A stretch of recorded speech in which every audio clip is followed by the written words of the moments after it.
ही बघा मच्छी, काला मासा, बोवीस. तो बोईस आहे बघा मध्ये.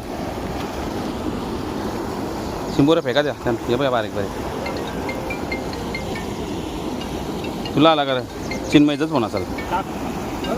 टाक लगेच टाक फटक्यान रसिकार. हा बघा पार्थ मातीची खाडी.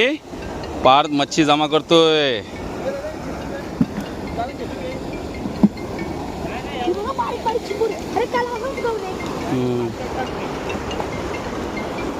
हा बघा तुमचा मित्र पार्थ. चिन्मय फोन करतोय. छोटे छोटे त्याची बरं फेकून नंतर आपण खाडीत टाकू पुन्हा. बोईस हे बघा बोईस. हे बघा काला मासा. पार्थ कसा दाखव रे काला मासा रे तुझा. भाऊ काला मासा घ्यायला असेल तर कुठे यायला लागेल तुझ्या गाडीवर. खारघर बेलपाडा. खारघर स्टेशनच्या मागे. ते फेकूजे नंतर आपण. गेली का.